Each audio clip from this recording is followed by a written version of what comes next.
ایک دن میں بھائی کے موبائل میں گیم کھیل رہی تھی کہ اچانک سے ان کے موبائل پر بیل بجنے لگی۔ میں موبائل بھائی کو دینے جا ہی رہی تھی کہ غلطی سے کال ریسیو ہو گئی۔ دوسری طرف سے کسی عورت کی آواز تھی اور وہ کہہ رہی تھی کہ عرفان جلدی سے ہسپتال پہنچو، تمہاری بیوی کی جان خطرے میں ہے۔ بھائی اس وقت واش روم میں نہا رہے تھے، اس لیے میں نے مناسب یہی سمجھا کہ دوسری طرف کوئی عورت بات کر رہی ہے، ان سے بات کرنے میں کوئی حرج نہیں۔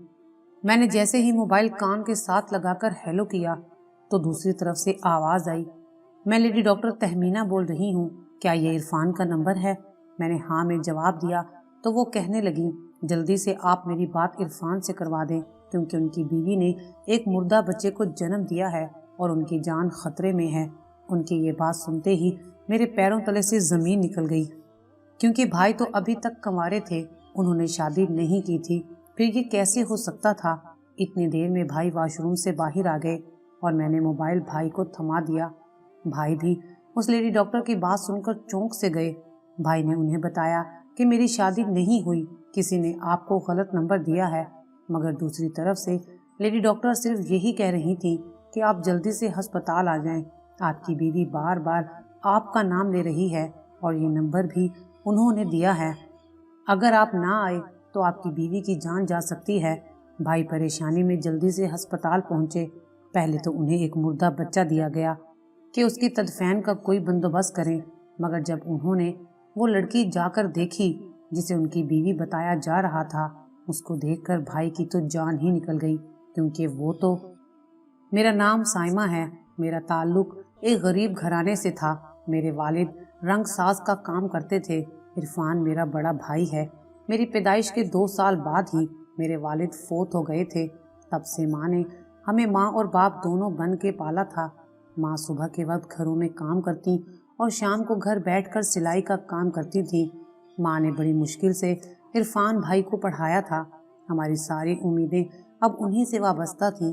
خدا خدا کر کے وہ دن بھی آ گیا جب میرے بھائی نے اچھے نمبروں سے گریجویشن پاس کر لیا۔ اب اگلا مرحلہ ملازمت کی تلاش کا تھا۔ دفتر خاک چھان لی مگر بھائی کو ملازمت نہ ملی۔ بالآخر ایک دوست کے ذریعے انہیں امید کی کرن نظر آئی۔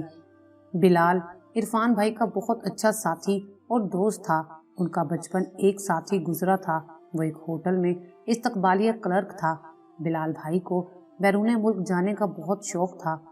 خوش قسمتی سے ان کو بیرون ملک جانے کا موقع مل گیا، اس لیے انہوں نے عرفان بھائی سے کہا کہ تم ملازمت کی تلاش میں ہو اور میں ملازمت چھوڑ کر جا رہا ہوں، میری سیٹ خالی ہے، کہو تو ہوٹل کے مینیجر سے تمہارے لیے بات کروں۔ اندھے کو کیا چاہیے تھی 2 آنکھیں، فی الحال یہی کافی تھا کہ جب تک کسی اچھی جگہ جاب نہیں لگ جاتی اسی ہوٹل میں ہی جاب کر لیتا ہوں۔ بھائی نے فوراً حامی بھر لی۔ بلال نے ان کو اپنی جگہ اس ہوٹل میں ریسیپشنسٹ لگوا دیا۔ تنخواہ تھی تو کم مگر ہم گھر کے 3 افراد کا گزارا ہو سکتا تھا۔ بھائی خوشی خوشی سے اس جاب پر جانے لگے، لیکن کچھ دنوں بعد ہی عرفان بھائی اپنی ملازمت سے کچھ غیر مطمئن نظر آنے لگے۔ بھائی سے معلوم کرنے پر پتہ چلا کہ جس ہوٹل میں وہ ریسیپشنسٹ تھے وہ نام کا ہوٹل تھا، دراصل وہ ایک نائٹ کلب تھا جہاں پر رات کے وقت بڑے بڑے لوگ آتے اور لڑکیوں کے ساتھ مل کر ڈانس پارٹیاں مناتے۔ بہرحال مجبوری سب کام کرواتی ہے۔ اماں کی طبیعت بھی ان دنوں خراب تھی۔ بہت کوشش کرنے کے بعد بھی بھائی کو دوسری کوئی ملازمت نہ ملی تو اس کو ہی جاری رکھا اور یوں 2 سال گزر گئے۔ ان 2 سالوں میں کئی ڈانسرز آئیں اور اپنی ادائیں دکھا کر کسی دوسرے ہوٹل سے منسلک ہو گئیں۔ ان سب میں عروسہ واحد ڈانسر تھی جو ابھی تک اسی ہوٹل سے وابستہ تھی۔ عروسہ واقعی ہی بہت خوبصورت تھی، اپنے نام کی طرح۔ وہ جب بھی بناؤ سنگھار میں ہوتی تو ہر بار نئی نویلی دلہن جیسی لگتی تھی، مگر میک اپ زدہ چہرے کے باوجود معصومیت اس کے رنگ و روپ سے برستی تھی۔ خدا جانے اس کی کیا مجبوری تھی جس کی بنا پر وہ اس پیشے سے منسلک ہوئی تھی۔ جب بھی وہ عرفان بھائی کو دیکھتی تو ایک دلکش مسکراہٹ اس کے لبوں پر پھیل جاتی۔ وقت یوں ہی گزرتا رہا۔ ایک روز جب عرفان بھائی ڈیوٹی آف کر کے گھر جانے کی تیاری کر رہے تھے تو ایک ویٹر ان کے پاس آیا اور ایک لفافہ بھائی کو تھمایا اور کہنے لگا، یہ میڈم جی نے دیا ہے، اور پھر وہ چلا گیا۔ بھائی نے سمجھا کہ شاید کسی لڑکی کو کچھ منگوانا ہوگا، पहले भी अक्सर बाहर से कुछ मंगवाना होता तो वहाँ पर रक्स करने वाली लड़कियाँ भाई को इसी तरह कागज़ पर कुछ लिख कर दे देती और भाई जब बाहर जाते तो उनकी मतलूबा चीज़ वापसी पर ले आते थे। उन्होंने लिफाफा कोट की जेब में डाला और हाथ मुंह धोने वॉशरूम चले गए। वॉशरूम जाने के बाद मेकअप रूम के सामने से होकर गुजरना पड़ता था। जो ही वो वहाँ से गुजरे तो देखा कि अरूसा आईने के रूबरू मेकअप करने में मसरूफ थी। आईने में भाई को देखकर उसके हाथ से लिपस्टिक छूटकर फर्श पर गिर गई। उसने मुड़कर दरवाजे की तरफ देखा और उठकर खड़ी हो गई और आहिस्ता से बोली, इरफान आप दरवाज़ा बंद कर लिया करो, यहाँ से कई लोग गुजरते हैं। भाई ने उसे देखते हुए कहा था, हाँ मैं भूल गई थी, उसने घबरा कर कहा। भाई इतना कहकर आगे बढ़ गए। वॉशरूम से हाथ मुंह धोकर निकले तो वो जा चुकी थी। भाई थके हारे घर पहुंचे, लिबास तब्दील किया और बिस्तर पर दराज हो गए। तभी लिफाफे का ख्याल आया जो वेटर नदीम ने दिया था। उठकर कोट की जेब से लिफाफा निकाला और खोलकर तहरीर पढ़ने लगे। खत पढ़ते ही सकते में रह गए। ये अरूसा की तरफ से था। उसने अपनी परेशानी का हाल तहरीर किया था कि वो एक सख्त मुश्किल में फंस गई है और चंद माह में एक बच्चे को जन्म देने वाली है। ये तहरीर पढ़ते ही इरफान भाई के रोंगटे खड़े हो गए, क्योंकि जहाँ तक उनको इल्म था अरूसा गैर शादीशुदा थी, या फिर उसने खुद को जानबूझकर गैर शादीशुदा बता रखा था और इस होटल में सिर्फ रक्स की पार्टियां होती थीं। अगले दिन वो भाई से मिली और बोली, इरफान मैं एक मुसीबत में फंस गई हूँ, इस बारे में मैंने तुमसे बात करनी है। बोलो। भाई ने कहा, अभी इस वक्त यहाँ कोई मौजूद नहीं है, तुम बात कर सकती हो। क्या तुमने खत पढ़ा था? हाँ पढ़ लिया है। देखो इरफान, दरअसल तुम ही यहाँ ऐसे मर्द हो जिस पर भरोसा किया जा सकता है, तभी मैंने तुम्हें अपने राज में शामिल किया है। अब मेरी इज्जत तुम्हारे हाथ में है, ये मेरी ज़िंदगी का सवाल है। मेरी पिछले कुछ दिनों से तबीयत ख़राब थी। जब डॉक्टर से चेकअप करवाया तो मालूम हुआ मैं माँ बनने वाली हूँ। ये बात बताते हुए उसकी आंखों में आंसू आ गए थे।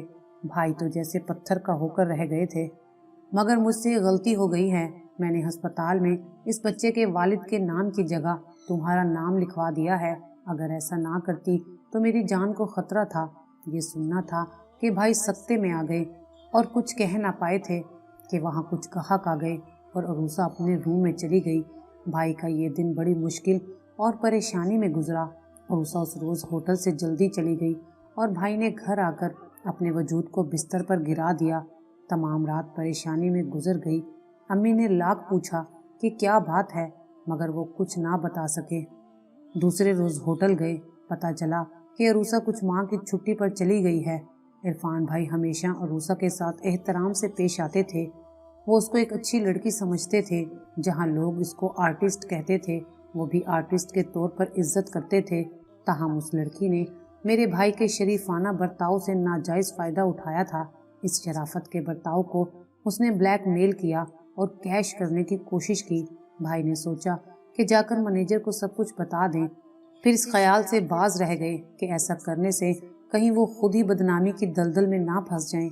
वो सोच के खारदार तारों में उलझ गए थे। फिलहाल चुप रहने में ही आफियत जानी। सबूत तो कोई ना था कि अरूसा से उनका कोई वास्ता या बंधन है, लिहाजा जो होगा देखा जाएगा, ये कहकर दिल को थाम लिया। इस बात को कुछ माह गुजर गए थे। सुबह का वक्त था और भाई वॉशरूम में नहा रहे थे कि अचानक उनके मोबाइल की घंटी बजी। मोबाइल मेरे पास था और गलती से कॉल रिसीव हो गई। मैंने जैसे ही हेलो कहा तो दूसरी तरफ से एक मोहतरमा कहने लगी, जल्दी से मेरी बात इरफान से करवा दे, उनकी बीवी की जान खतरे में है और उनका बच्चा मुर्दा पैदा हुआ है। ये सुनते ही मेरे पैरों तले से ज़मीन निकल गई। भाई की तो शादी नहीं हुई तो ये बच्चा कहाँ से आ गया। इतने में भाई बाहर आ गए और मोबाइल मैंने उन्हें दे दिया। इरफान साहब, मेरी डॉक्टर तहमीना, फरमाइए। आपकी बीवी का मुर्दा बच्चा हुआ है, फ़ौरन अस्पताल आ जाइए। आपकी वाइफ ने कहा है कि आपको इत्तला कर दूं। ये कहकर उसने फ़ोन बंद कर दिया। इरफान भाई हैरान रह गए, सर से पैर तक पसीने में नहा गए। उनका जी चाहा कि ज़मीन फट जाए और वो इसमें समा जाएं। जी चाहा कि जाकर अभी और इसी वक्त अरूसा का गला घोंट दें। गुस्से के आलम में वो घर से बाहर निकले, टैक्सी ली और अस्पताल चले गए। वहाँ इस्तकबालिया से मालूम हुआ कि उनकी नाम निहाद बीवी रूम नंबर 9 में एडमिट है। रूम नंबर 9 में मुकम्मल सुकून तारी था। अरूसा जर्द हल्दी की गांठ सी बिस्तर पर पड़ी थी। अभी ये कुछ कहने ही वाले थे कि नर्स कमरे में दाखिल हुई, अरूसा को इंजेक्शन लगाया और कहा कि इनकी जान खतरे में है, इनको ब्लड लगेगा, आप मुर्दा बच्चे की तदफीन का इंतज़ाम कर ले, हम ब्लड का इंतज़ाम कर रहे हैं। फिर बोली, इरफान साहब आपने आने में देर क्यों की? अच्छा आइए मेरे साथ। ये कहकर वो कमरे से बाहर निकली तो किसी गैर मरई कुव्वत ने इरफान भाई को भी उनके पीछे चलने पर मजबूर कर दिया। अरूसा के चेहरे पर अजियत और कर्ब का खामोश समंदर था और उसकी हालत काबिल रहम थी। उसके पास खुदा के सिवा कोई ना था। अब मजीद सोचने का वक्त नहीं था। इरफान ने सोचा कि अब इंसानियत का यही तकाजा है कि इस राज को फाश करने से पहले इस मुर्दा बच्चे को तो गोरकन के हवाले कर दिया जाए कि जिसको कब्र में दफनाने वाला भी कोई ना था। अरूसा बेहोश है और उसकी ज़िंदगी खतरे से बाहर नहीं है। क्या खबर ये किस्सा यहीं ख़त्म हो जाए। पता नहीं कुदरत मुझसे ऐसा काम क्यों लेना चाहती है कि जिसके लिए मैं खुद आमादा ना था, मगर सब कुछ खुद ब खुद होता गया। वो इन्हीं ख्यालों में गर्क थे। इरफान भाई गुस्से में अरूसा को लानत मलामत करने निकले थे, लेकिन उसकी बुरी हालत देखकर गुस्सा झाग की तरह बैठ गया था। इंसानियत के जज्बात गालिब आ गए थे कि अब एक इंसान होने के नाते हालात का यही तकाजा था। बच्चे को दफनाने के बाद वो वापस अस्पताल आ गए। अरूसा को होश आ चुका था। वो हाथ जोड़कर माफ़ी मांग रही थी। उसकी आंखों से आंसू जारी थे। अगर तुम ना आते तो ना जाने क्या होता। सच पूछो तो तुम बेकसूर हो, मगर मैं भी बेकसूर हूँ। मेरे साथ भी धोखा हुआ है और ये धोखा देने वाला गायब हो चुका है। मेरा इस दुनिया में कोई नहीं है, इसलिए तुम्हें एक शरीफ इंसान समझकर तुम पर भरोसा कर लिया। मैं गुस्से से लाल पीला हो रहा था और मैं अरूसा की तरफ देखकर बोला, ये किसका गुनाह है जो तुमने मेरे सर पर थोप दिया है? वो रोते हुए बोली, वो एक भयानक रात थी जब इसी होटल में मुझे धोखे से नशा पिलाकर दागदार किया गया और फिर निबाह का वादा करके दिलासा दिया गया। किसने ऐसा किया मैं नाम नहीं बता सकती। रोज़ी कमाना मेरी मजबूरी है। मैं डांसर ज़रूर हूँ, मगर बिकाऊ माल नहीं हूँ। बेवा माँ थी, वो भी चल बसी। होटल के मालिक ने रहने का ठिकाना दिया है और उसी की नौकरी पर सांसों की डोर बरकरार रखी हुई है। देखो अरूसा, तुम सच क्यों नहीं बता देती? अगर तुम सच नहीं बताओगी तो मैं ये मामला पुलिस तक ले जाऊंगा। तुमने मुझे कहीं का नहीं छोड़ा, बदनाम कर दिया है मुझे। अरूसा हाथ जोड़ते हुए बोली, खुदा के लिए ऐसा मत करना, मैं बहुत मजबूर थी। ये सब उसी होटल के मालिक सेठ आबिद के बेटे नवीद ने किया है। पहले उसने मुझे अपने प्यार के जाल में फंसाया।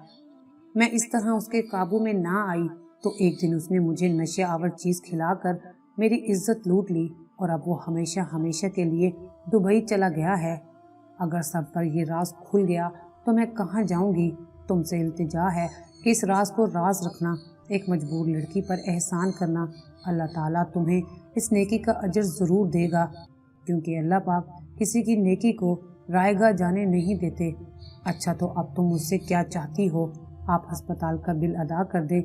मेरे पास पैसे नहीं हैं। दोबारा मुलाजमत पर आऊँगी तो आपका कर्ज अदा कर दूँगी। उसने कुछ ऐसी बेबसी से ये इल्तिजा की कि इरफान भाई को वही कुछ करना पड़ा जो उसने कहा। अरूसा, मैंने तुम्हारी हर बात मान ली। तुमने एक शरीफ इंसान जानकर मुझ पर भरोसा किया। ठीक है, मैं बिल भी अदा कर देता हूँ, मगर याद रखना कि आज के बाद तुम मुझसे कोई वास्ता नहीं रखोगी। वो खामोशी से भाई को देखती रही, मगर मुंह से एक लफ्ज़ ना कहा। बिल अदा करने के बाद भाई दोबारा उसकी अयादत को भी गए और उसकी इल्तिजा पर अस्पताल से उसको टैक्सी पर उसके घर तक पहुंचा दिया। वो बहुत गरीब थी। घर में चंद जोड़े कपड़ों और एक फर्शी बिस्तर के सिवा कुछ ना था। हालत जार कह रही थी कि अरूसा ने अपने बारे में जो बताया वो सच था। जब इरफान भाई ने वालदा को अरूसा के बारे में ये सब बता दिया तो उनको बहुत दुख हुआ। उनकी ममता ने सोचा कि क्यों ना जाकर उस लड़की के असल हालात मालूम करें। वो इरफान के साथ अरूसा के पास गई। वो तन्हा पड़ी थी, शायद बुखार था और उसको पानी देने वाला कोई ना था। वो एक वाकई बेआसरा यतीम लड़की थी। बहुत पहले वालिदैन को खो चुकी थी। उसको तरस खाकर उसकी पड़ोसन ने पाला था। वो भी वफात पा गई तो ये बेआसरा रह गई। फिर एक सहेली के ज़रिए वो इस होटल तक पहुंची थी। आवाज़ अच्छी थी, फिर गाना सीख लिया। सहेली ने समझाया कि सिर्फ गाने से काम नहीं चलेगा, होटल में आ गई हो तो थोड़ी बहुत डांसिंग की तरबियत भी ले लो, गुजारा ठीक ठाक चल जाएगा। यूं अरूसा डांसर बन गई। उसकी सारी आबिती सुनने के बाद वालदा को इल्म हो गया कि असल में ये शरीफ लड़की थी और बेआसरा होने के सबब इस तरफ किस्मत इसे ले आई है। जब उसने अपनी ज़िंदगी के औराक पलटे, इरफान के अंदर का इंसान जाग चुका था, ज़मीर के सिपाही यकजा हो गए। अचानक दिल के अंदर शोर मचा कि इसे बचा लो, इज्जत की ज़िंदगी जीना चाहती है तो तुम ही इसे इज्जत की ज़िंदगी दे दो। यूं हम सब ने फैसला कर लिया कि अरूसा को अपने घर ले जाएंगे, उसको सचमुच की अरूसा बनाएंगे। उसने भी अपने नाम की लाज रखी, अरूसा बनी तो उम्र भर इस पाकीज़ा रिश्ते को निभा दिया। सबकी रजामंदी से भाई और अरूसा की शादी हो गई। अब वो मेरी भाभी है, हमसे प्यार करने वाली, मेरे भाई के बच्चों की माँ है। आज इस बात को 5 साल गुजर चुके हैं। मेरी भी शादी हो गई है, भाई की जॉब एक सरकारी इदारे में लग गई है। आज हम सब एक हंसी खुशी जिंदगी गुजार रहे हैं। अगर आपको हमारी ये वीडियो अच्छी लगी हो तो इसे लाइक करें, शेयर करें और मज़ीद अच्छी अच्छी वीडियोस देखने के लिए हमारा चैनल सब्सक्राइब करें।